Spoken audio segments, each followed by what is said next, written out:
కేసీఆర్ కామారెడ్డి నుంచి పోటీ చేసిన సందర్భంగా నాయకులు విభేదాలు పక్కన పెట్టాలని మంత్రి కేటీఆర్ సూచించారు.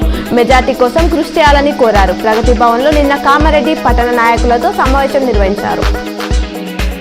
కేంద్రంలో కాంగ్రెస్ అధికారంలోకి రాగానే మేడారం శ్రీ సమ్మక్క సారలమ్మ జాతరను అధికారిక జాతీయ ఉత్సవంగా నిర్వహిస్తామని రాహుల్ గాంధీ ప్రకటించారు.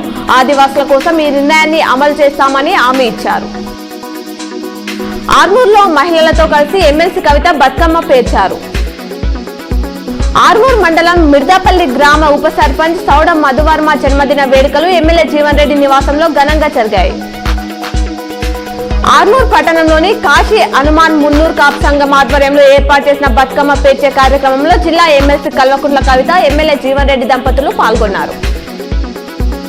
మద్నూర్ మండల కేంద్రంలోని బాలుర ఉన్నత పాఠశాలలో ఏర్పాటు చేసిన స్ట్రాంగ్ రూమ్ ను గురువారం ఉదయం జిల్లా కలెక్టర్ జితేశ్వరి పాటిల్ పరిశీలించారు. పరిసరాల్లో సీసీ కెమెరాలు నిఘాతో పకడ్బందీగా ఏర్పాటు చేయాలని ఆదేశించారు. నగరంలోని గంగస్థాన్ లో జిల్లా వెలవ సంఘ ఆధ్వర్యంలో నిర్వహించిన బతుకమ్మ సంబరాలు అంబరాన్నంటాయి. భారీ సంఖ్యలో మహిళలు, యువతులు బతుకమ్మ పాటలు పాడుతూ ఆడుతూ సందడి చేశారు. ఆర్మూర్ మండలం అంకాపూర్ లో MLC Kavitha, MLA Jeevan Reddy press meet నిర్వహించారు. కవిత మాట్లాడుతూ రాహుల్ గాంధీ, ప్రియాంక గాంధీ లేనిపోని ఆరోపణలు చేయడం, ఎవరో రాసిస్తే చదివిపోవడం సరికాదు అన్నారు. నగరంలోని కాంగ్రెస్ భవన్ లో ఏర్పాటు చేసిన మీడియా సమావేశంలో మాజీ మంత్రి సుదర్శన్ రెడ్డి మాట్లాడారు.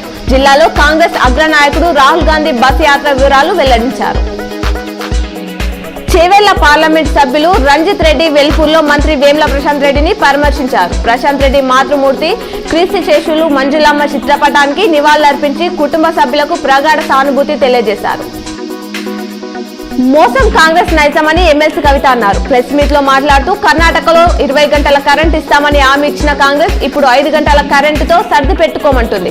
ఇక్కడ రేవంత్ కూడా 3 గంటల కరెంటు చాలంటున్నారు. కరెంటు కష్టాలు తెచ్చే కాంగ్రెస్ మనకెందుకు? 24 గంటల ఉచిత కరెంట్ ఇస్తున్న ఏకైక సీఎం కేసీఆర్ కే మద్దతుగా నిలుద్దామని వ్యాఖ్యానించారు.